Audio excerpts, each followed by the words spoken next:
Hey everybody, it's Realtor Alan Wheeler back here again. Thanks for coming back to the channel. Before I forget, don't forget to jump down below, hit the subscribe button, hit the comments if there's something you want to hear about coming up in the near future.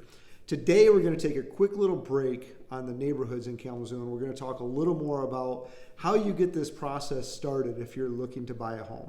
As a realtor and a professional full-time realtor, you might think I'm going to tell you, first thing you're going to need to do is find your realtor. That's not really the case. The best thing you can do for yourself to get yourself ready to go is talk to your lender and find the best lender that's going to work for you. When we talk about finding the best lender, it's not necessarily just who has the lowest interest rate, who's got the lowest closing costs or the lowest fees up front. Those things are important and they play into the whole scenario and they play into the decision-making process, right? But especially when you're in a market like we've been in the last few years and we're looking at competitive situations where you need to stand out above all the other folks, right? You need a lender who's going to develop a partnership with you, and preferably a lender who has or will develop a partnership with your realtor. So your realtor and your lender will work hand in hand. And when we talk about that, you want someone who's going to be available on Saturday and Sunday. You want someone who's going to be available at 7, 8, 9 o'clock at night sometimes. You want someone that when your realtor sends an offer over to the listing agent, that they copy that lender and the lender responds in an email and will even pick up the phone and make that phone call to talk about the fact that they've already verified funds. They've already, pre-approved you. The money's available for the down payment. Everyone may be in the same very, like situation as you, but if your lender makes that phone call and the other 9 people who made an offer on that home, their lender doesn't make that phone call, well, you're the only one that is that far along, because perception is reality, and that's going to be the perception with that listing agent and with that seller, right? So find a good lender first. Can't preach that enough. Don't focus only on interest rate and only on fees and closing costs and things like that. Try to talk to 2 or 3. The credit bureaus know that when you're looking and applying for a mortgage that you're going to talk to more than one of them out there. So you're not going to get multiple hits on your credit for pulling your credit at that time. If you do it within the first 30 days, talk to 2 to 3 lenders. Don't do more than that because it'll get confusing. 2 to 3 lenders. Find the one that meets your best financial needs and is going to be the best partner and keep your best interests in mind and work well with your realtor. That's the first step, is finding that lender who's going to work for you. So if finding that lender is the first step, right, then the second step is finding your realtor. So all of us as realtors, we know that we're not the right fit for every individual out there, right? And it's important to not only find a successful full-time realtor who can be available to show you homes when the homes are available and you're available, but also to find somebody that matches your personality a little bit, feels good to work with, because it's a big deal. It's a big process. It's the largest amount of money that you're going to spend on anything in your life, most likely.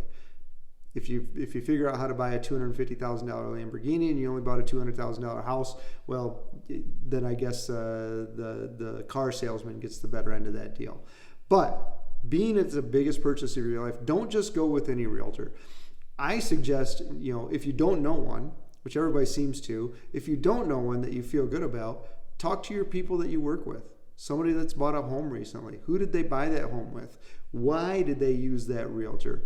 What did they like about that realtor? What did they not like about that realtor? What was their work style like? Their availability? Were they full-time? Were they part-time? All of these things should play into you interviewing different agents to see who's going to be the best fit for you. Don't just go with whoever, is the first one that you call in the phone book. Unless it's me and it's Alan, because I'm first in the phone book. Just kidding. I'm not for everyone either. Never feel like you have to be stuck with a realtor if you're just not jiving. I think I speak for all of us professional realtors when I talk about, if you're just not feeling it and we're not clicking, we're not getting along, all you got to do is raise your hand. Me, for example, I've got 14 other agents on my team. If you don't feel comfortable with me, I want to make sure that it stays within my team. And if it can't stay within my team, I've got 90 agents in my brokerage. I can find someone who's going to be a good personality fit for you, right? Kalamazoo, it's a small community. I don't need to make people work with me and have that reputation. And I don't think any of us want that. At the end of the day, we're here to protect your best interest. Our fiduciary responsibility is to protect you financially and make sure we're making smart decisions on your behalf and coaching you in the right direction. So find your lender, find your realtor, and then you move on to the fun stuff after that. So you found your lender, you found your realtor, now you've made an offer. You've got your offer accepted. There'll be a lot of next steps that you have to do, and then your realtor is going to walk you through this whole process. You found the right realtor. They're going to walk you through this process of earnest money, of calling a home inspector. They're going to have a list of them for you so you don't have to get Uncle Joe to do it. You can get a qualified professional home inspector to go check out the home. That agent's going to help you renegotiate any repair items or talk about, how this compares to other ones that they've seen.